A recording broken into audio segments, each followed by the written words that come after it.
चलिए भाई, तो लास्ट क्लास में हम लोग एल्डिहाइड कीटोन का प्रिपरेशन ख़त्म कर लिए थे और मैंने आपको बोला है कि फिज़िकल प्रॉपर्टीज़ एनसीईआरटी से उसका लिख लीजिएगा। और आज हम लोग अब स्टार्ट करते हैं chemical properties of aldehyde ketone. ठीक, चलिए लिखिए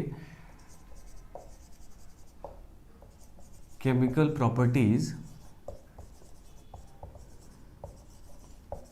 ऑफ एल्डिहाइड्स एंड कीटोन्स। ठीक है भाई, तो देखो, अगर हम लोग जेई पॉइंट ऑफ व्यू से बात करें तो एल्डिहाइड कीटोन्स का केमिकल प्रॉपर्टी ये JEE advanced point of view से सबसे ज़्यादा इंपॉर्टेंट है। ठीक है, क्योंकि इसमें लगभग अब कुछ नए रिएक्शंस भी आते हैं और लगभग पीछे की सारी चीज़ें यहाँ पर अब मर्ज होती हैं। ठीक है ना, तो नए रिएक्शंस भी अपने को समझने हैं और प्लस जो पीछे का यूटिलाइजेशन और यूज़ है वो भी अपने को समझना है। ठीक है, हाँ, ओवरऑल अगर बात की जाए तो ऐसा डिफ़िकल्ट नहीं है, इजी ही है, बट थोड़ा सा वेरीड है, कई जगहों से मिक्स्ड है, तो इस वजह से थोड़ा इसमें दिक्कत होती है अपने को। ठीक है, लेकिन हम लोग उस चीज़ को पहले से ही इस चीज़ को नोटिस करते हुए चलेंगे, पहले से ध्यान में रखते हुए आगे बढ़ेंगे तो दिक्कत नहीं आएगी। ठीक है, चलिए, तो एक पॉइंट इसमें सबसे पहले लिखो, है ना, केमिकल प्रॉपर्टीज़ ऑफ, अगर हम लोग बात कर रहे हैं एल्डिहाइड कीटोन की, तो इसमें एक पॉइंट लिखा जाए, लिखिए the most characteristic reaction, the most characteristic reaction of aldehydes and ketones is nucleophilic addition reaction. nucleophilic addition reaction समझे बात? जैसे हम लोगों ने एल्कीन के बारे में पढ़ा था, या अगर हम एल्केन से बात करें तो एल्केन्स का जो मोस्ट कैरेक्टरिस्टिक रिएक्शन था वो फ्री रेडिकल रिएक्शन था। नहीं, फ्री रेडिकल मैकेनिज्म से हम लोग हैलोजनेशन वगैरह पढ़े थे, या जो भी रिएक्शन वहाँ पर हम लोग पढ़े थे, नाइट्रेशन पढ़े थे, सल्फोनेशन पढ़े थे, वो सब के सब रेडिकल मैकेनिज्म से ही होते थे। ठीक है, फिर अगर हम लोग एल्कीन में आए तो एल्कीन में हम लोगों ने देखा कि इलेक्ट्रोफिलिक एडिशन रिएक्शन उसका कैरेक्टरिस्टिक रिएक्शन था, बेंजीन का electrophilic aromatic substitution characteristic reaction था, and so on and so forth. Alkyl halide का भी देखा हम लोगों ने, सब्स्टिट्यूशन था, न्यूक्लियोफिलिक सब्स्टिट्यूशन था, एलिमिनेशन था। उसी तरह से एल्डिहाइड कीटोन का जो मोस्ट कैरेक्टरिस्टिक मैकेनिज्म है, जो मोस्ट कैरेक्टरिस्टिक रिएक्शन है, that is called nucleophilic nucleophilic addition reaction. ठीक है, न्यूक्लियोफिलिक एडिशन रिएक्शन। तो समझा जाए what is nucleophilic addition reaction, है ना।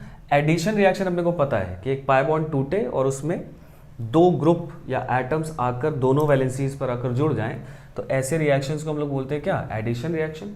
और अगर इस तरह के रिएक्शन को इनिशिएट एक न्यूक्लियोफाइल करता है तो उसको बोलेंगे हम लोग न्यूक्लियोफिलिक एडिशन रिएक्शन, और अगर इलेक्ट्रोफाइल करता है तो बोलेंगे इलेक्ट्रोफिलिक एडिशन रिएक्शन। ठीक है, तो जैसे मान लो एक हम लोग एल्डिहाइड ले लिए या कीटोन ले लिए। ठीक है, इस कार्बन पे पार्शियल पॉजिटिव चार्ज होगा बिकॉज ऑक्सीजन इलेक्ट्रोनेगेटिव है। अच्छा, इसका दो तरह से ये रिएक्शन हो सकता है। अगर हम लोग बात करें तो एक बेसिक मीडियम में रिएक्शन हो सकता है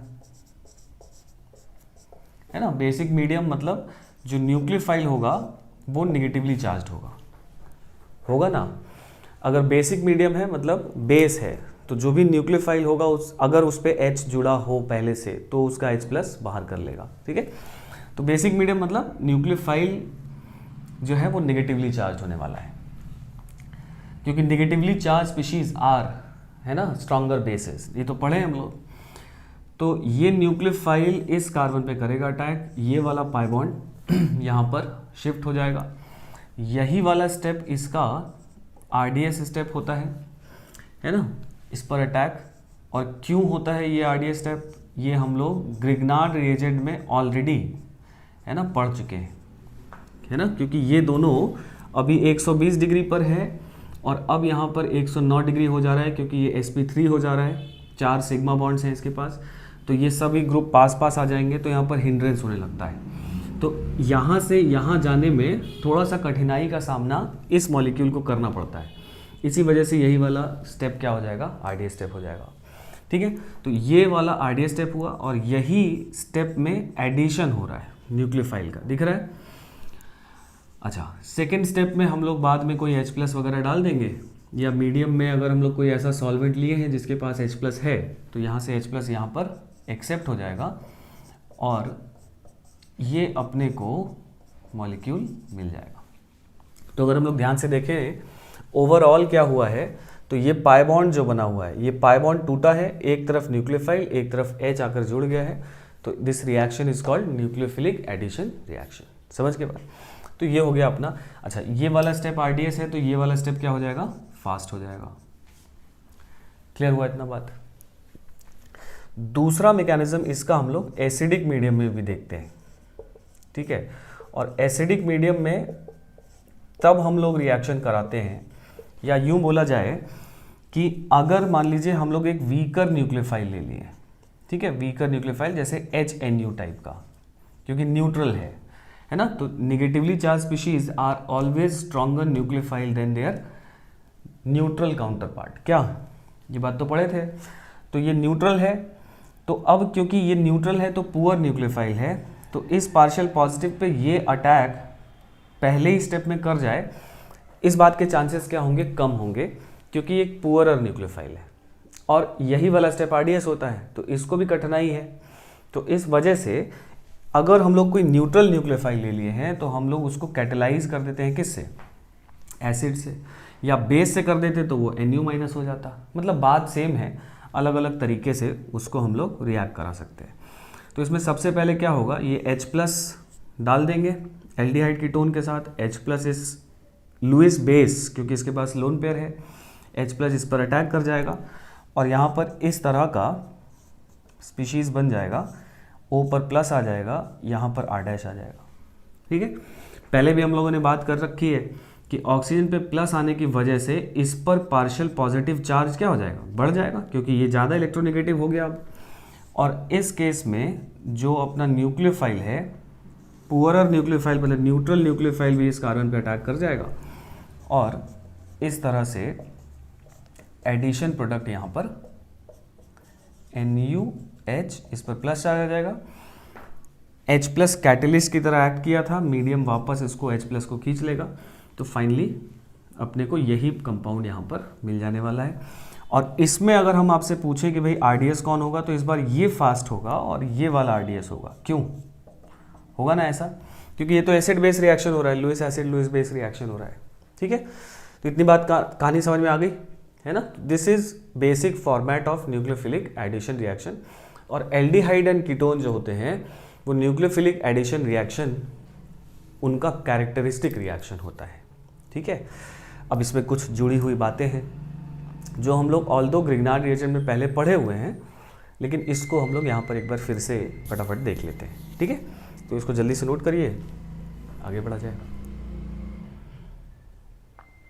लिख लिया, चल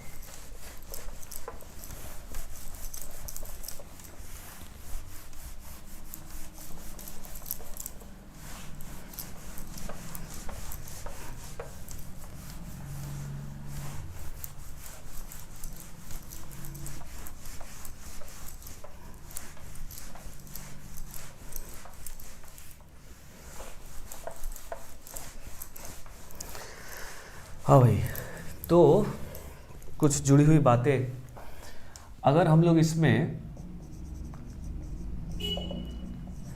सबसे पहली बात अगर करें कि रिलेटिव रिएक्टिविटी, ठीक है, मतलब इस मैकेनिज्म के लिए एल्डिहाइड कीटोन का रिलेटिव रिएक्टिविटी क्या होगा, मतलब एल्डिहाइड इज मोर रिएक्टिव और कीटोन इज मोर रिएक्टिव। ठीक है, और अगर डिफरेंट टाइप ऑफ एल्डिहाइड दे दिया है तो विच एल्डिहाइड इज मोर रिएक्टिव। ठीक है, तो सेम बात पढ़े हुए हैं, अगर आपको याद हो कि relative reactivity depends upon two factor, depends upon two factors. कौन कौन सा भाई, एक था इलेक्ट्रॉनिक फैक्टर, याद आ रही है बात, इलेक्ट्रॉनिक फैक्टर, और दूसरा था स्टेरिक फैक्टर। बोलिए, है ना, पढ़े हैं ना। तो अगर हम लोग ये दोनों फैक्टर, इलेक्ट्रॉनिक फैक्टर मतलब अगर जल्दी से हम लोग बात कर लें तो ऐसा कुछ होता था नहीं कि अगर जितना ये आर पार्ट प्लस आई ज़्यादा शो करेगा, इसका पार्शियल पॉजिटिव उतना कम हो जाएगा, उतना रिएक्टिविटी कम हो जाएगी। स्टेरिक फैक्टर में हम लोग बात किए थे कि ये आर पार्ट जितने बड़े होते चले जाएंगे उतना इसका रिएक्टिविटी कम होता चला जाएगा। याद है बात। तो उस बेसिस पर अगर हम लोग बात करें तो जो एल्डिहाइड और कीटोन के अंदर, है ना, एल्डिहाइड कीटोन के अंदर जो ऑर्डर आता है वो आता है क्या, सबसे ज़्यादा रिएक्टिव एल्डिहाइड और ketone for this mechanism is formaldehyde. क्यों? क्योंकि इसका आई भी नहीं है, एच तो रेफरेंस लेते हैं हम लोग, और दोनों बहुत छोटे छोटे एटम है, हाइड्रोजन सबसे छोटा एटम है, तो इसका स्टेरिक हिंड्रेंस भी बिल्कुल नहीं है। तो सबसे ज़्यादा ये हो जाता है। वहाँ पे भी हम लोग एक ऑर्डर लिखे थे, है ना, इसी बात के लिए लिखे थे कि वो ओवरऑल यही चीज़ चलेगी। नहीं तो एल्डिहाइड के बाद नॉर्मल कोई एल्डिहाइड हो जाएगा, एलिफैटिक एल्डिहाइड बोले थे हम लोग उसको, एलिफैटिक एल्डिहाइड बोले थे। एलिफैटिक एल्डिहाइड के बाद जो रिएक्टिविटी आएगा वो किसका आएगा, एरोमेटिक एल्डिहाइड का आएगा, है ना। एरोमेटिक एल्डिहाइड के बाद अगर हम लोग बात करें तो नॉर्मल एलिफैटिक कीटोन, है ना, एलिफैटिक कीटोन आ जाएगा। ठीक, एलिफैटिक कीटोन के बाद मिक्स्ड कीटोन आएगा। मिक्स्ड कीटोन पर भी हम लोगों ने बात किया था। व्हाट इज मिक्स्ड कीटोन, है ना। मिक्स्ड कीटोन मतलब एक तरफ एरोमेटिक और एक तरफ एलिफैटिक। और सबसे लास्ट में जो least reactive with in aldehyde और कीटोन, विद इन एल्डिहाइड और कीटोन जो लीस्ट रिएक्टिव इस मैकेनिज्म के लिए होगा वो होगा एरोमेटिक कीटोन। क्लियर हुआ बात। तो इधर से इधर अगर आप ध्यान से देखें, है ना, तो प्लस आई भी बढ़ता चला जा रहा है ना, स्टेरिक भी बढ़ता चला जा रहा है। तो इन दोनों फैक्टर्स को इंक्लूड करते हुए this is the relative reactivity order of aldehyde और कीटोन। बोलो, यहां तक कोई दिक्कत? जैसे मान लो अगर मैं एक पॉइंट यहां पे लिखता हूं, बताना मुझे अब कि भाई ये जो अगर मान लो मैं बना दिया, अगर मैं आपसे पूछूं कि ये इनमें से किस कैटेगरी का है, this is aldehyde for sure, नहीं एल्डिहाइड है, तो एल्डिहाइड में इसको हम लोग एरोमेटिक एल्डिहाइड बोलेंगे या एलिफैटिक एल्डिहाइड बोलेंगे? This is aliphatic aldehyde. बोलो, ये सवाल पूछा जाता है मेंस में, तो पूछ ही सकता है ना। तो हम लोग बोलेंगे यार इसमें तो एरोमेटिक कंपाउंड है, तो एरोमेटिक नहीं, है ना, this compound is aromatic, that is okay. लेकिन एल्डिहाइड की बात करेंगे तो ये एलिफैटिक एल्डिहाइड है। बेंजीन या किसी एरोमेटिक सिस्टम से डायरेक्टली अगर कार्बोनिल ग्रुप जुड़ा होगा तब वो एरोमेटिक एल्डिहाइड होगा। ठीक है, तो यहाँ कंफ्यूज मत होइएगा। ठीक है, ये पूछा जाता है क्वेश्चन। क्लियर हुआ इतनी बात? चलो, अच्छा, रिलेटिव रिएक्टिविटी इसको नोट कर लेना। नहीं,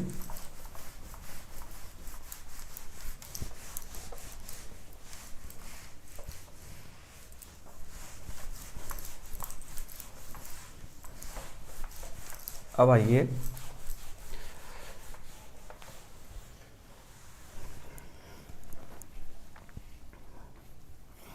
अच्छा, एक चीज और यहां पर देख लिया जाए, स्टीरियो केमिस्ट्री भी जरा बात कर लिया जाए।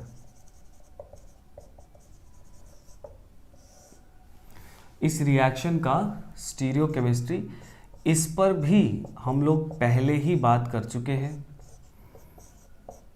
अगर आप एक बार याद करें तो ये कार्बोनिल है अपना, ये पाई बॉन्ड ऐसा बना हुआ है ना, और इसमें अगर हम लोग किसी न्यूक्लियोफाइल का अटैक करा रहे हैं तो स्टीरियोकेमिस्ट्री वाइज क्या प्रोडक्ट बनेगा। देखो, ये एल्डिहाइड कीटोन वहाँ पर भी बताया था, है ना, सिंस यहाँ पर उसको डिस्कस कर ही रहे हैं तो एक बार फिर से बात कर लें। ये वाले कार्बन का हाइब्रिडाइजेशन बोलो तो sp2, तो एक बॉन्ड ये वाला, ये सिग्मा बॉन्ड बोर्ड के प्लेन पर हो गया, ये किधर हो गया आपकी तरफ बाहर, और ये किधर हो गया पीछे। मतलब ये एक ऐसा ट्राइंगल है ना, ये पेन आगे की तरफ आपकी तरफ जा रही है, ये आर पार्ट जो है पीछे की तरफ जा रहा है, और ऑक्सीजन इधर की तरफ आ रहा है। मतलब दिस, ये जो ट्राइगोनल प्लेनर है किस प्लेन पे रखा हुआ है, बोर्ड के परपेंडिकुलर प्लेन पे। तो ये जो p ऑर्बिटल होंगे किसके होंगे, ये बोर्ड के प्लेन पर ऐसे होंगे। तो बेसिकली जो न्यूक्लियोफाइल इस कार्बन पे जब अटैक करता है तो इसके किसी न किसी ऑर्बिटल पर ही करता है। तो किस ऑर्बिटल पे करता है, तो इस ऑर्बिटल पे करता है। अब इस ऑर्बिटल का डायरेक्शन है ये, ठीक है। तो ये न्यूक्लियोफाइल या तो ऊपर से इस ऑर्बिटल में अपना इलेक्ट्रॉन पेयर जो है कोऑर्डिनेट करेगा, या बिलो दी प्लेन से, इस मॉलिक्यूल के बिलो दी प्लेन से। बोलो, तो जब ये इधर से आएगा तो ये पाई बॉन्ड शिफ्ट होगा, तो ये टेट्राहेड्रल होगा, तो ये ऑक्सीजन किधर चला जाएगा भाई, ऊपर चला जाएगा, क्योंकि न्यूक्लियोफाइल तो इधर आने वाला है। अल्टीमेटली टेट्राहेड्रल तो होगा ही। तो अगर एक पाथवे से हम लोग चलेंगे तो ऑक्सीजन ऐसा चला जाएगा, न्यूक्लियोफाइल इधर आ जाएगा, और ये दोनों रहेंगे सेम डायरेक्शन में, जिधर पहले थे उधर ही अभी भी रहेंगे, लेकिन इनके बीच का बॉन्ड एंगल जो है वो 120 ना होकर, यहाँ 120 था, 120 ना होकर ये बॉन्ड एंगल एडजस्ट हो जाएगा, थोड़ा कम हो जाएगा, 109 डिग्री पर आ जाएगा। तो ये स्ट्रक्चर समझ में आया, ये कैसा है, टेट्राहेड्रल स्ट्रक्चर है। दो बॉन्ड बोर्ड के प्लेन पर है, एक बोर्ड के पीछे है, एक बोर्ड के आगे है। यही हम लोग टेट्राहेड्रल स्ट्रक्चर जानते हैं, ठीक है। और अगर इसका अटैक इधर से हुआ तो ये पाई बॉन्ड ऐसे टूटेगा, तो ये ऑक्सीजन नीचे की तरफ आ जाएगा, तो ऑक्सीजन इधर, न्यूक्लियोफाइल इधर। वंस अगेन ये R और ये जो H है वो सेम डायरेक्शन में होंगे, बॉन्ड एंगल चेंज हो जाएगा। तो अब अगर मान लो हम लोग यहाँ पर एक ऐसा मिरर लगा दें, यही दोनों प्रोडक्ट मिल रहे हैं स्टीरियो केमिस्ट्री वाइज, यही दोनों प्रोडक्ट मिलेंगे, ठीक है। अगर हम लोग एक ऐसा मिरर लगा दें तो आप देखिए कि न्यूक्लियोफाइल मिरर की तरफ है तो मिरर की तरफ बन गया, ऑक्सीजन पीछे है तो पीछे बन गया, और ये दोनों ऐसे हैं, ये दोनों बोर्ड के आगे और पीछे हैं तो बोर्ड के आगे और पीछे जैसा होगा वैसे ही बनेगा।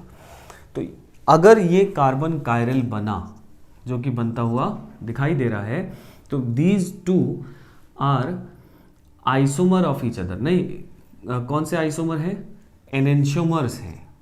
बोलो भाई, तो यहाँ पर एनेंशियोमर्स बनेंगे, ठीक है। और मतलब कुल मिलाकर एनेंशियोमर्स तो बन गए, तो कुल मिलाकर क्योंकि दोनों फॉर्म बनेंगे तो इसलिए इसको हम लोग क्या बोलेंगे, रेसमिक मिक्सचर बनेगा। कोई दिक्कत। तीसरा point, net solution will be, क्या बोलोगे, ऑप्टिकली इनएक्टिव। बोलो भाई,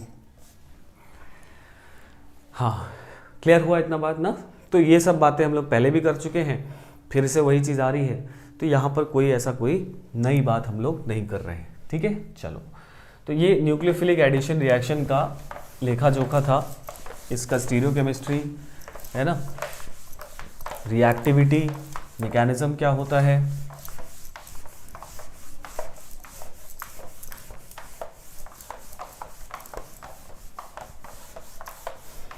अच्छा एक बात मैं और बता दूं, देखिए एक कन्फ्यूज़न का पॉइंट है मैं उसको एड्रेस करने वाला था, स्किप हो गया।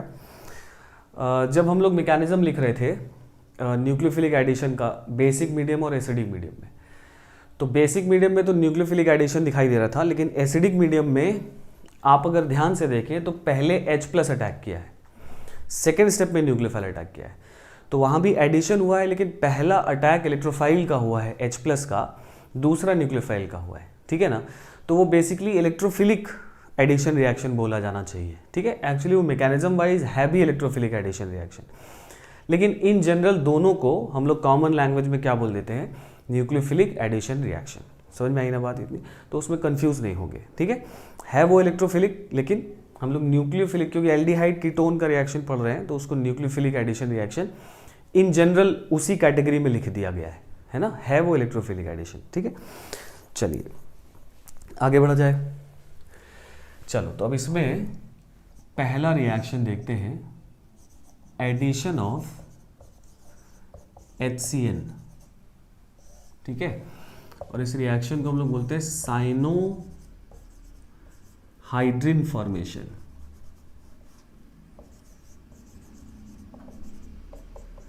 साइनोहाइड्रिन फॉर्मेशन मतलब जो बनता है दैट इज कॉल्ड साइनोहाइड्रिन।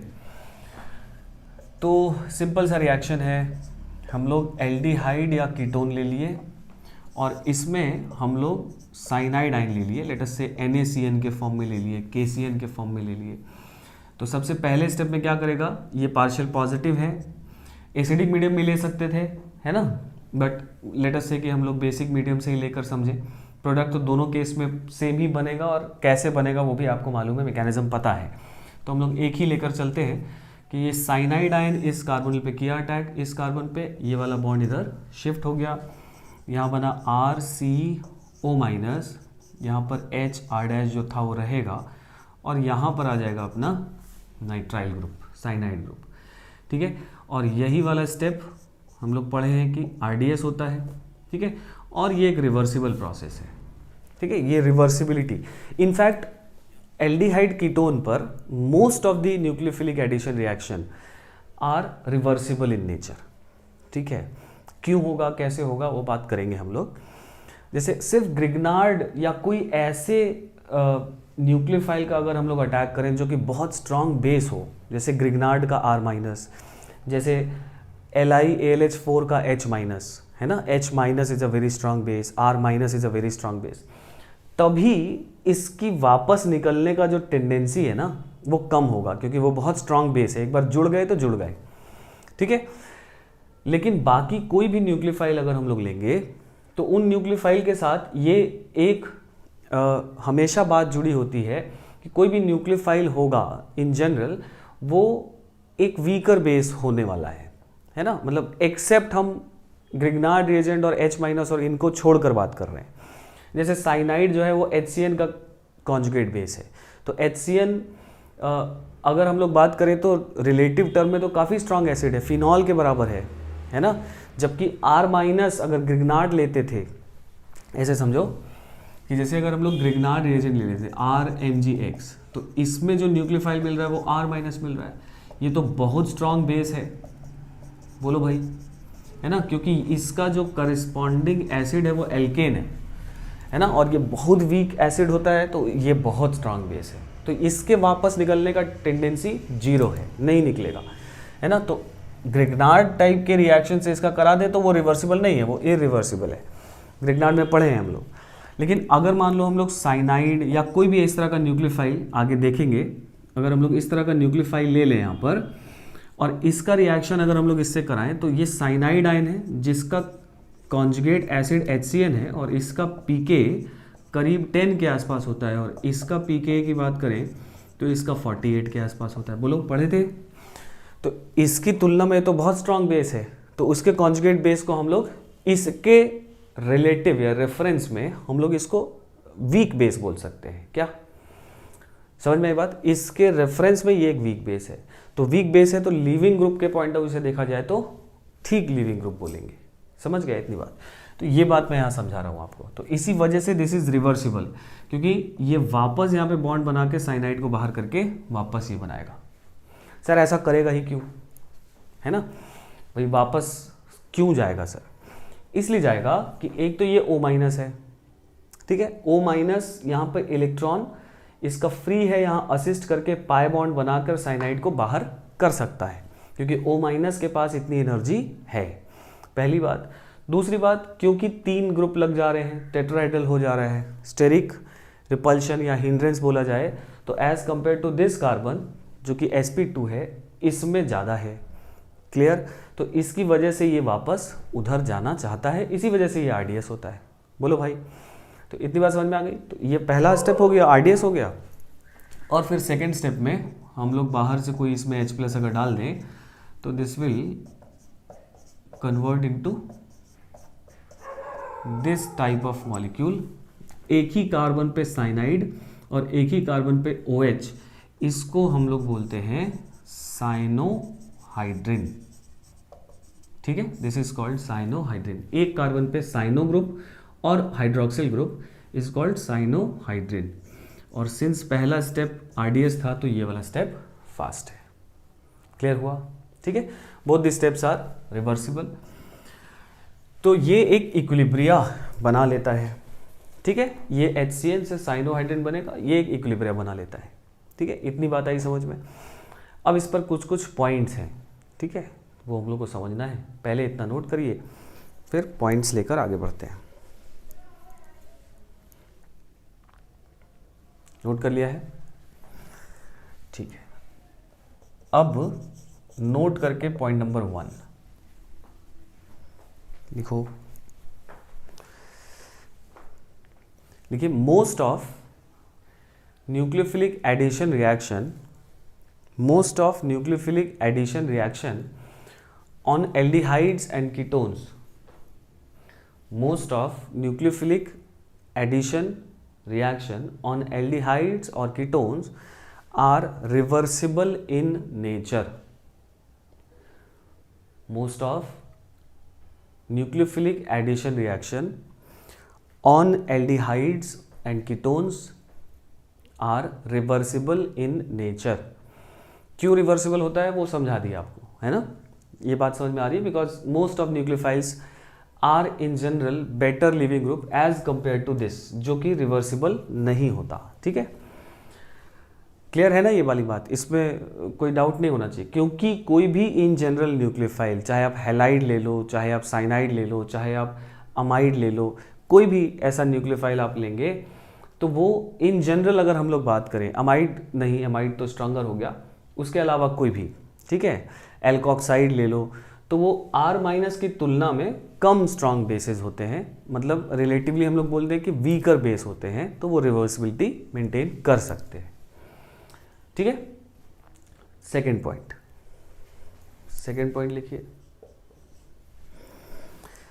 ठीक है, एक पॉइंट ये है कि ये जो इक्विलिब्रिया है, ठीक है, अगर ये R और ये R पार्ट बहुत बल्कियर हो जाए, ठीक है, ये R और ये R पार्ट बल्कियर हो जाए, तो यहां पर हिंड्रेंस बहुत बढ़ जाएगा, तो इसका निकलने का टेंडेंसी, वापस जाने का, रिएक्शन के वापस जाने का टेंडेंसी क्या हो जाएगा? बढ़ जाएगा। बोलो भाई, है ना? तो ये पॉइंट हम लोग लिखने जा रहे हैं कि अगर कोई स्टेरिकली हिंडर्ड R और R' पार्ट अगर एल्डिहाइड या कीटोन पर जुड़ा हुआ है, then this equilibria is shifted backwards. ठीक है, एक पॉइंट लिखो, देखो, इफ एल्डिहाइड और ketone, if aldehyde or ketone contains, if aldehyde or ketones contains sterically hindered group, sterically hindered group, then the equilibria is shifted, then the equilibria is shifted backwards, then the equilibria is shifted backwards। ठीक है, clear हुआ इतना? अब देखो, इस पर ना question भी आता है। कैसा क्वेश्चन आता है? ऐसा क्वेश्चन आता है, जैसे मान लो आपको दे दिया ऐसा, ये हो गया A, ठीक है, फिर दे दिया कुछ ऐसा, ये हो गया B, फिर दे दिया कुछ ऐसा, ये हो गया C। अब आपको बोलेगा कि इसके इनका रिएक्शन विथ साइनाइड आयन का जो K इक्विलिब्रियम है उसको अरेंज करो ऑर्डर में। क्वेश्चन समझे? कि मान लो आपको ऐसा दे देगा, एल्डिहाइड दे देगा, कीटोन दे देगा, और आपसे पूछेगा कि भाई इनके K इक्विलिब्रिया को, कब के K इक्विलिब्रिया को? जब ये साइनाइड आयन से रिएक्ट करता है तब के K इक्विलिब्रिया को इनके इंक्रीजिंग या डिक्रीजिंग ऑर्डर में लिखिए। तो हम लोग लिख सकते हैं भाई कि ये सबसे ज़्यादा इसका K इक्विलिब्रिया होगा, क्योंकि यहाँ पर हिंड्रेंस कम है, इसमें हिंड्रेंस बढ़ गया R पार्ट में, इसमें और बढ़ गया, तो इसका K इक्विलिब्रिया जो है वो सबसे कम होगा, क्योंकि इसके साथ reaction is shifted backward. Clear है ना? तो ये क्वेश्चन अपना आ जाएगा, मतलब इधर से इधर हम लोग चलेंगे, या हम लोग ऐसे लिख दें कि इधर से इधर जाने पर K equilibria of forward reaction increases. ठीक है, तो ये क्वेश्चन इस तरह का पूछा जाता है, नोट कर लीजिए। एक पॉइंट और इसमें समझा जाए,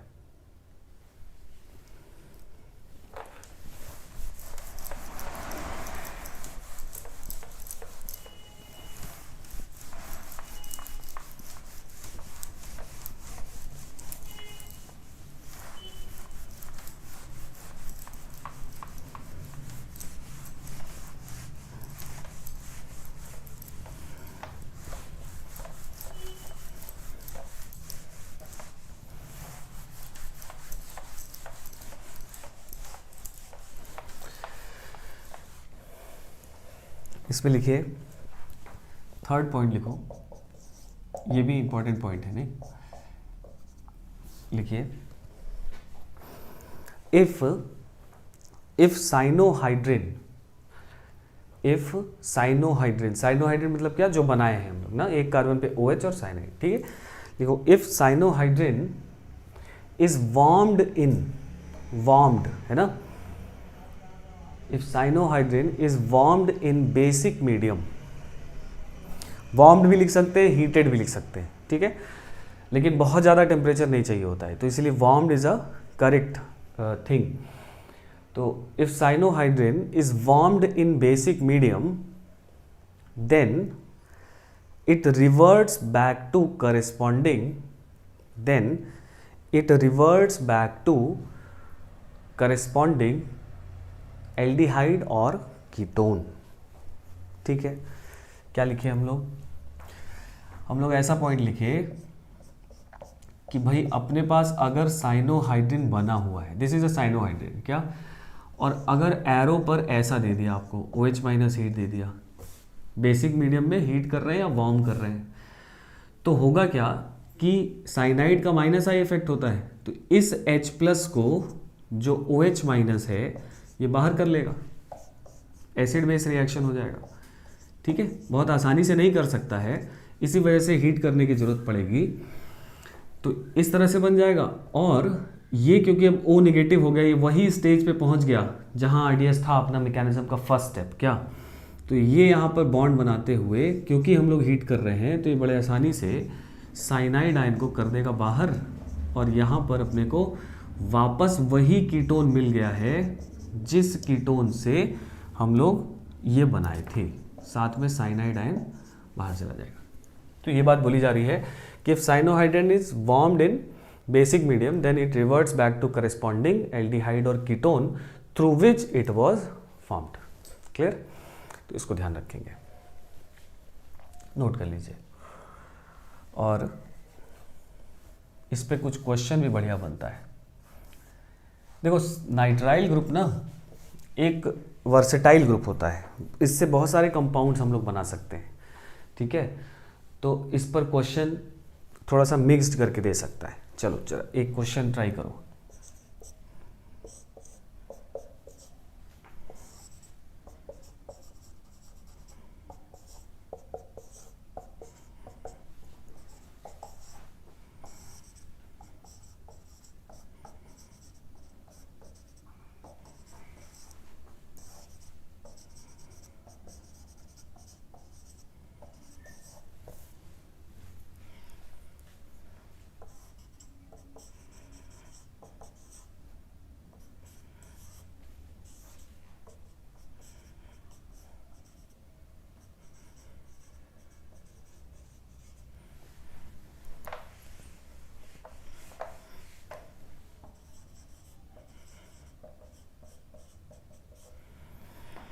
इसको ट्राई कीजिए जरा एक बार।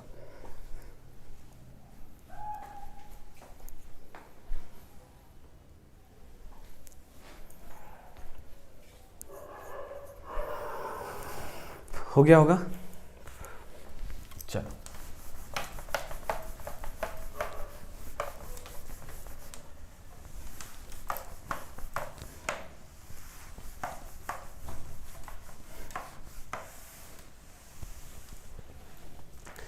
तो ए तो बना लिए, ए इज दिस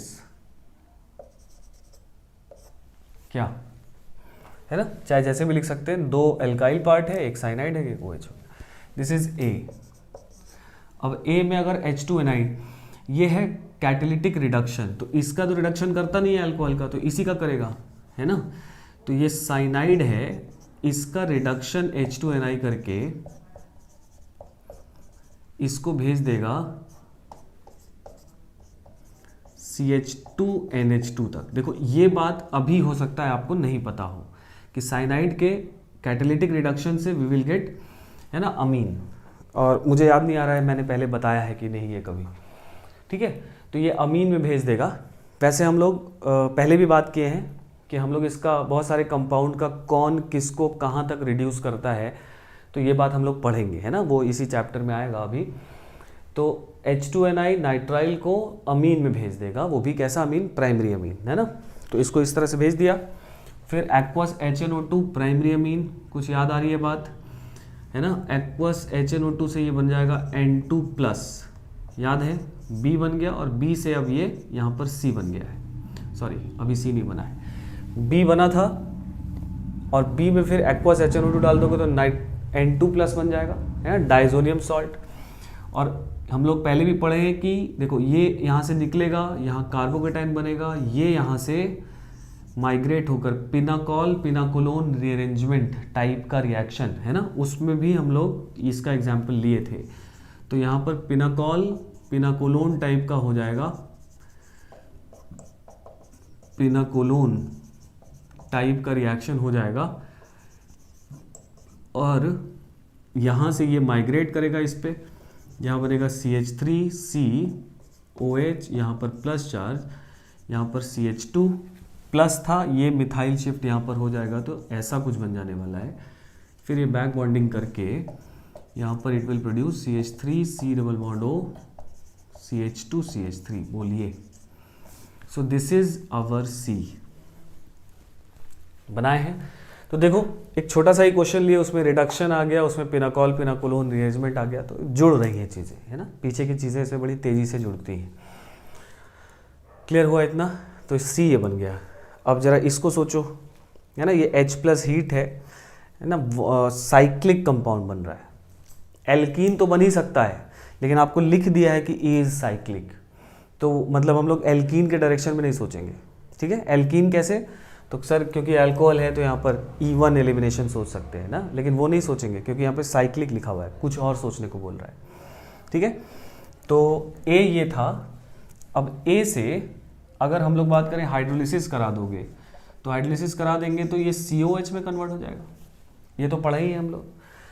तो ये बन गया, और ये अल्कोहल भी है, कार्बोक्सिलिक एसिड भी है, H+ हीट डाल रहे हैं, साइक्लिक बन रहा है। तो साइक्लिक कैसे बन सकता है, साइक्लिक मतलब कार्बोक्सिलिक एसिड भी है, अल्कोहल भी है, अल्कोहल कार्बोक्सिलिक एसिड अगर दोनों होंगे तो एस्टर बनेगा H+ एसिडिक मीडियम में, याद आ रही है बात। तो अगर हम लोग यहाँ बात करें तो ये इस तरह से यहाँ पर अपना साइक्लिक कंपाउंड बन जाएगा, C यहाँ OH हो गया, यहाँ COH double bond O CH3OH, क्या। अब देखो ये अल्कोहल है, ये कार्बोक्सिलिक एसिड का OH है, याद आ रही है बात। तो ये ऐसे इसको बाहर कर देता था, ये कार्बोक्सिलिक एसिड का है, ठीक है, ये ऐसे इसको बाहर कर देता था। इसका मैकेनिज्म लिखे थे एस्टरिफिकेशन का हम लोग। तो कितना मेंबर रिंग बनता दिखाई दे रहा है, देखो 1 2 3 4 5 6। इसी वजह से 2 मॉलिक्यूल मिलकर साइक्लाइजेशन किए हैं, इसी वजह से, क्योंकि 6 मेंबर रिंग बन रहा है, ज़्यादा स्टेबल बन रहा है, ठीक है। यहाँ पे 4 ही मेंबर रिंग बनता, क्लियर है बात, 4 मेंबर स्टेबल नहीं होता है। तो इस तरह से मेरे हिसाब से ऐसा कंपाउंड बनता हुआ दिखाई दे रहा है, बोलो भाई, ठीक है, ऐसा बन जाएगा। आप चाहें तो नंबरिंग करके भी कर सकते हैं। तो इस तरह का साइक्लिक एस्टर यहाँ पर हम लोग को मिल जाने वाला है, ठीक है। चलिए बढ़ा जाए आगे।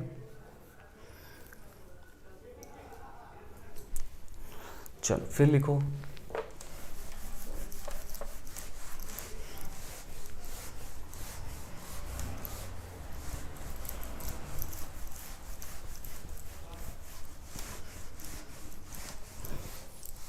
अच्छा कभी कभी यहाँ साइक्लिक नहीं लिखा रहेगा, सिर्फ H+ हीट लिखा रहेगा, तो उस केस में एल्कीन भी बन सकता है और साइक्लिक एस्टर भी बन सकता है, ठीक है। और ऐसा भी क्वेश्चन आपके सामने आ सकता है, नो डाउट आ सकता है, ठीक है। यहाँ जो ई में साइक्लिक लिख दिया था, हो सकता है कि आपको साइक्लिक ना लिखा रहे, तो क्या बनाएंगे सर, एल्कीन बनाएंगे या एस्टर बनाएंगे। तो दोनों ही बन सकता है, डिपेंडिंग अपॉन हीट, कि हीट अगर ज़्यादा कर रहा है तो E1 फेवर हो जाएगा, कम कर रहा है तो साइक्लाइजेशन हो जाएगा। लेकिन हीट टेम्परेचर तो अपने को पता नहीं है, हीट लिखा हुआ है, तो ऑप्शन में आप देखोगे, है ना। कभी कभी क्वेश्चन का आंसर ऑप्शन में रहेगा, इसमें कोई भी ऐसा ऑप्शन नहीं रहेगा जिसमें एल्कीन बना हो, सब साइक्लाइजेशन वाले होंगे, तो आप क्लियर हो जाओगे। या कोई भी ऐसा ऑप्शन नहीं होगा जिसमें एस्टर बना हो, सब एल्कीन वाले होंगे, तो आप उस तरह से कर लोगे, ठीक है, ये ध्यान रखना। चलिए अब लिखो दूसरा रिएक्शन, एडिशन ऑफ वाटर, ठीक है, एडिशन ऑफ वाटर, और इस रिएक्शन से जो बनता है दैट इज कॉल्ड हाइड्रेट। तो इस रिएक्शन को हम लोग बोलते हैं हाइड्रेट फॉर्मेशन, ठीक है, addition of water with aldehyde ketone, तो इससे बनेगा हाइड्रेट।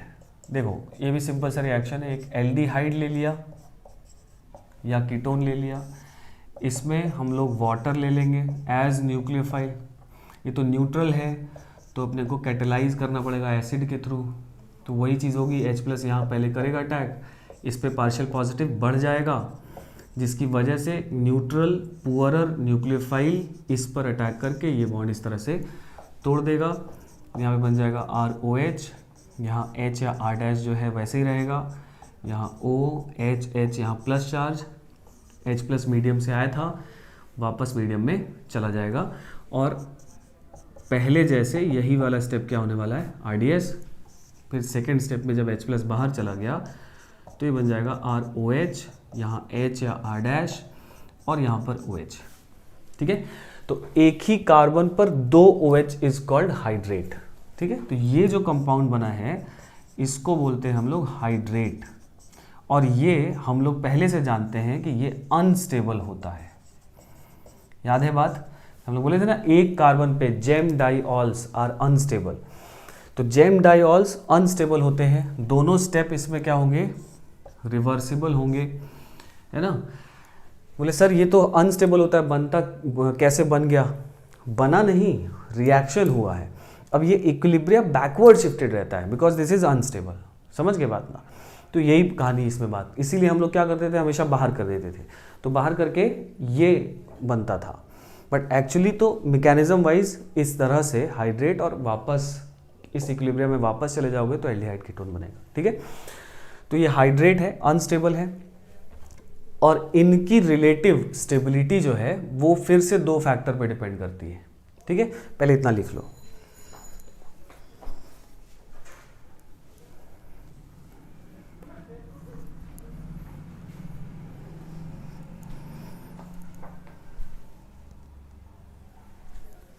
लिख लिया है, लिखिए, relative stability of hydrates, relative stability of hydrates depends upon 2 factors, relative stability of hydrates depends upon 2 factors,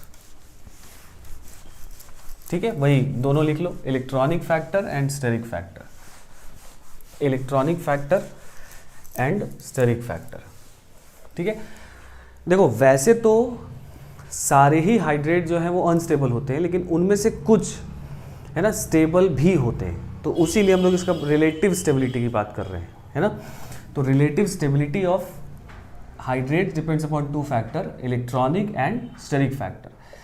जैसे अगर हम लोग फॉर्मल्डिहाइड ले लिए और इसका अगर हम लोग वाटर से रिएक्शन करा दें तो इससे ऐसा हाइड्रेट बनेगा, है ना, इसको बोलेंगे हम लोग, इसका नाम क्या है, फॉर्मल्डिहाइड, इसका नाम क्या हो जाएगा, फॉर्मल्डिहाइड हाइड्रेट,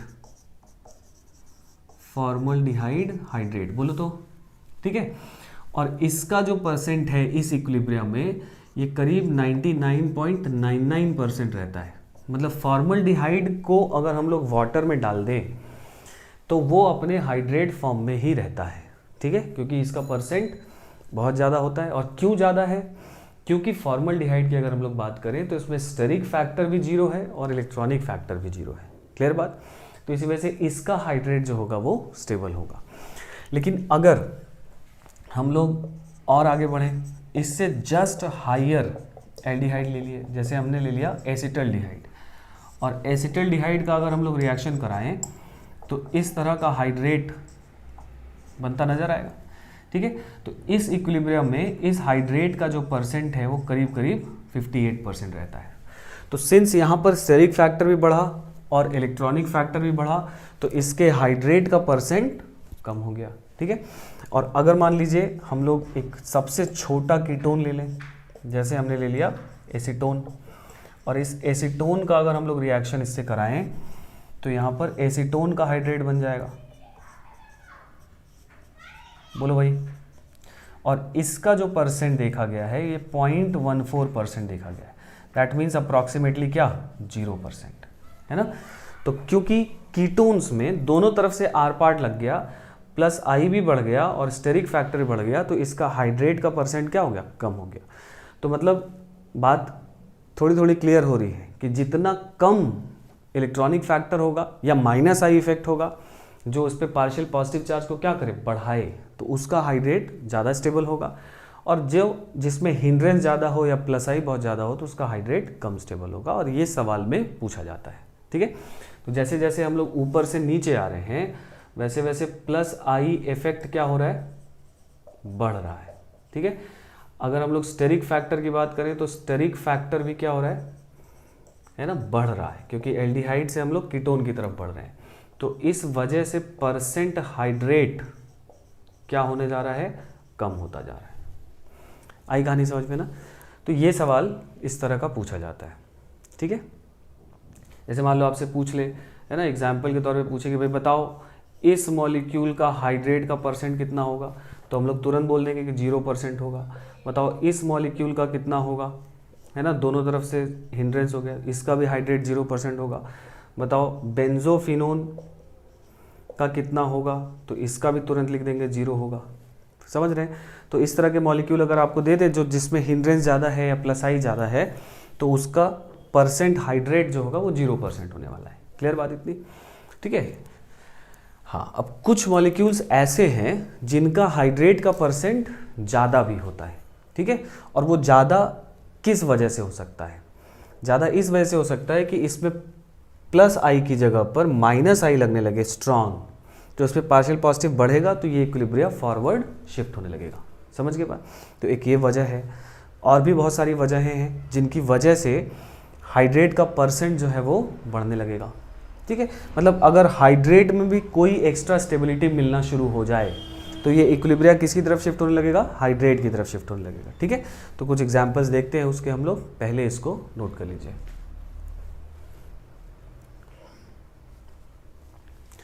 क्लियर हुआ इतना।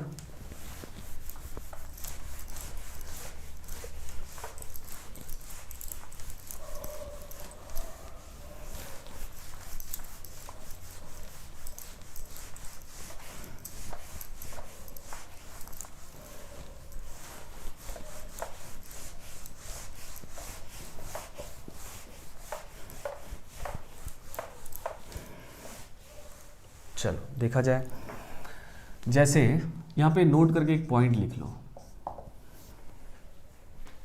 ठीक है, लिखिए,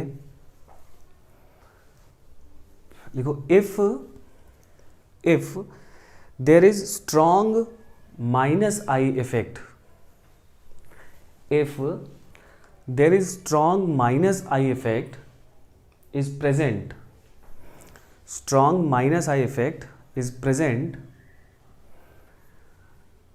in aldehyde or ketone, in aldehyde or ketone,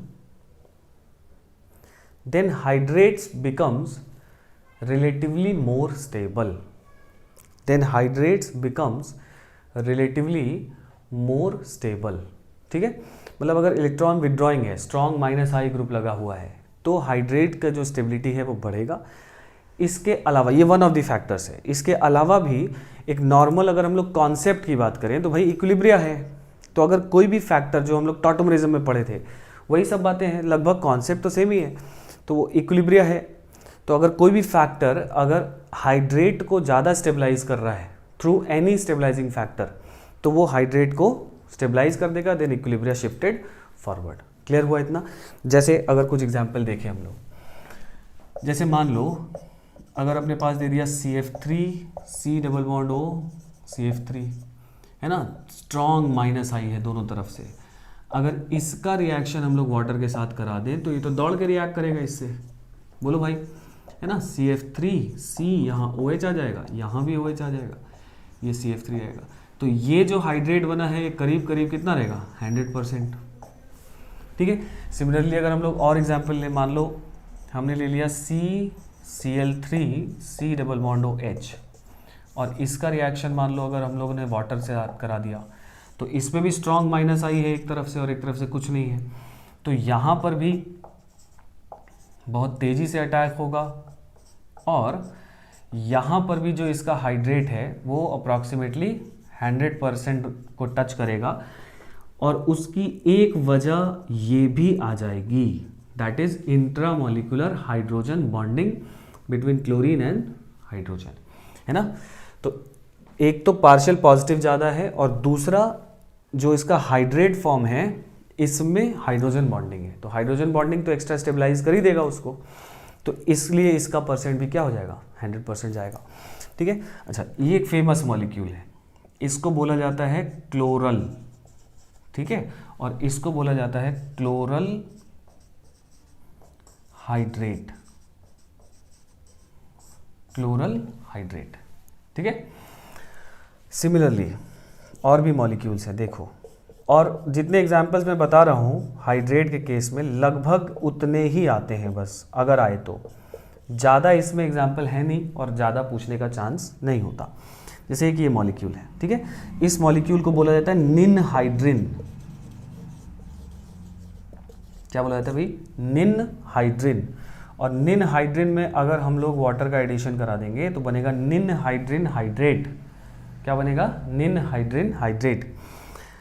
ठीक है। तो अब जैसे इस पे अटैक होगा तो सवाल सबसे पहला मेरा इसमें ये है कि इसमें बताओ कि इस पर होगा, इस पर होगा या इस पर होगा, किस पर अटैक होगा वाटर का।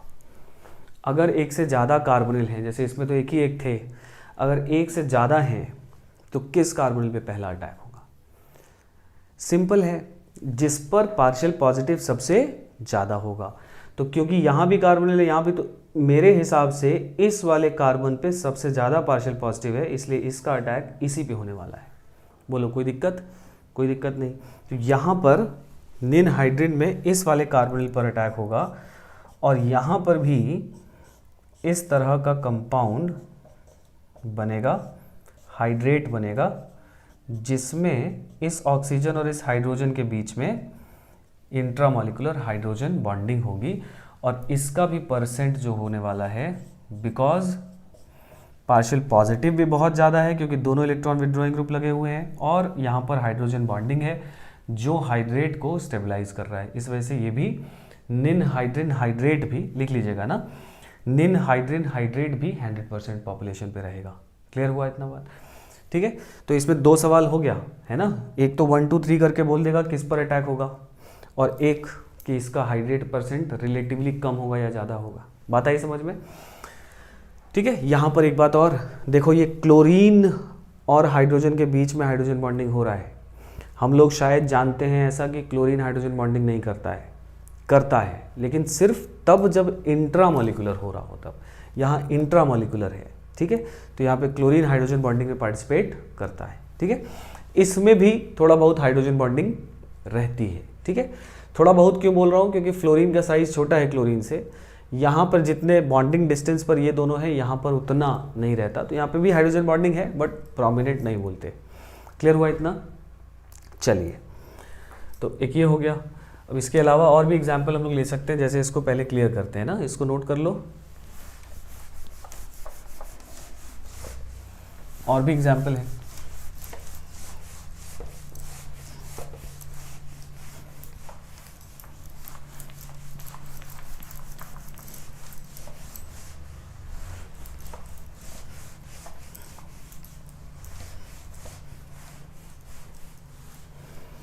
देखो, जैसे मान लो एक ऐसा भी मॉलिक्यूल हो गया, डाईफिनाइल प्रोपेन ट्राईओन। ठीक है, इसका नाम है डाईफिनाइल प्रोपेन ट्राईओन, क्या ट्राईओन है, प्रोपेन है, डाइफिनाइल है, ठीक है। तो इसका भी अगर मान लो आप इसमें वाटर डाल दो, आपसे पूछेगा बताओ इसका हाइड्रेट परसेंट स्टेबल है या नहीं स्टेबल है, तो इसमें भी स्टेबल होने वाला है। सबसे पहली बात तो इसी कार्बन पे अटैक करेगा, ठीक है।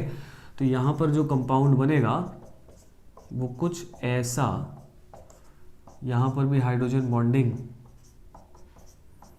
ठीक है, ये कुछ ऐसा फॉर्म अटेन कर लेता है और ये भी अप्रॉक्सीमेटली 100% पर रहता है। क्यों रहता है? क्योंकि यहाँ पर भी इस कार्बन पे पार्शियल पॉजिटिव बहुत ज़्यादा है और यहाँ पर ऑक्सीजन और हाइड्रोजन के बीच में हाइड्रोजन बॉन्डिंग है, तो ये भी 100% में रहेगा, ठीक है। तो ये सब एग्जाम्पल आपको डायरेक्ट पूछता है। बहुत करेगा चेंज तो यहाँ पर मिथाइल मिथाइल कर देगा, ठीक है, उससे क्या फ़र्क पड़ने वाला है, ठीक है। बहुत करेगा तो इस आर पार्ट में कुछ चेंज कर देगा, तो इसमें मत परेशान होगा। एग्जाम्पल जो मैं बता रहा हूँ लगभग यही एग्जाम्पल पूछे जाते हैं, ठीक है ना। तो ये हो गया। एक और बढ़िया एग्जाम्पल देखो, जैसे मान लो ये ले लिया साइक्लोप्रोपेनोन। इसमें अगर हम लोग बात करें तो यहाँ पर अटैक होगा, इसका हाइड्रेट बनेगा और आपसे पूछेगा कि बताओ इसका हाइड्रेट का परसेंट कम होगा या ज़्यादा। तो ये तो नॉर्मल कीटोन दिख रहा है अपने को, है ना, कीटोन है ना भाई, ये है दोनों तरफ आर पार्ट है तो हम लोग कीटोन बोलेंगे। और कीटोन का हम लोग देखे थे कि 0% को टच करता है, लेकिन यहाँ पर ये अप्रॉक्सीमेटली ये भी बहुत ज़्यादा परसेंट में रहेगा, अप्रॉक्सीमेटली 100% में रहेगा। अच्छा एक बात और, ये मैं 100% लिख रहा हूँ, जरूरी नहीं कि ये एग्जैक्टली 100% हो, 98 भी हो सकता है, 96 भी हो सकता है, अप्रॉक्सीमेटली 100% मतलब मेजरली फॉरवर्ड शिफ्टेड है, ठीक है। और आपसे ये परसेंट भी नहीं पूछा जाने वाला है कि इसका कितना परसेंट होता है, या जो मैंने एग्जाम्पल्स लिखे थे उसमें परसेंट लिखा था, वो आपसे नहीं पूछा जाने वाला है, ठीक है। आपको सिर्फ रिलेटिव 3-4 मॉलिक्यूल देगा और उसमें बोलेगा कि इसमें अरेंज करो किसका ज़्यादा है किसका कम है ना, या इनमें से किसका हाइड्रेट सबसे ज़्यादा स्टेबल है, 4-5 मॉलिक्यूल देगा, ऐसा क्वेश्चन आपसे पूछा जाएगा। तो उसमें एक ही आंसर आपको मिलेगा, ठीक है। क्वेश्चंस करेंगे तो और आइडिया लगेगी इस पर कैसा क्वेश्चन बनता है।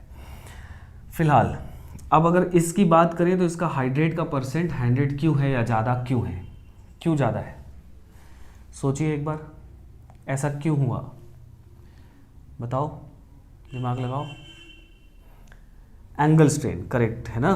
यहाँ पर एंगल स्ट्रेन जो है, क्योंकि ये अपना कार्बन sp2 है और यहाँ पर बॉन्ड एंगल 60 डिग्री है, तो एंगल स्ट्रेन यहाँ पर 30 डिग्री का है। यहाँ पर इस कार्बन का हाइब्रिडाइजेशन sp3 है, तो यहाँ पर एंगल स्ट्रेन जो हो गया है वो घट गया है, तो यहाँ पर एंगल स्ट्रेन 24 डिग्री के आसपास आ रहा है। बोलो भाई, तो एंगल स्ट्रेन जो है वो कम हो गया, जिसकी वजह से ये इसकी तरफ शिफ्ट हो गया, ठीक है। मैंने बोला है, यही बात हम लोग किए हैं पहले भी, कि कोई भी ऐसा फैक्टर जो इनॉल फॉर्म को रिलेटिवली इनॉल नहीं, हाइड्रेट फॉर्म को रिलेटिवली स्टेबलाइज करे कीटोन फॉर्म से लेकर, तो वो फॉरवर्ड शिफ्टेड होगा। क्लियर है? तो ये एग्जाम्पल्स अपने ध्यान रखना है अपने को, क्योंकि यही सीधा सीधा क्वेश्चंस में पूछे जाते हैं, ठीक है। चलिए, तो आई थिंक आज के लिए इतना काफ़ी है। नेक्स्ट क्लास में हम लोग आगे बढ़ेंगे, ठीक है। चलो भाई, नमस्कार।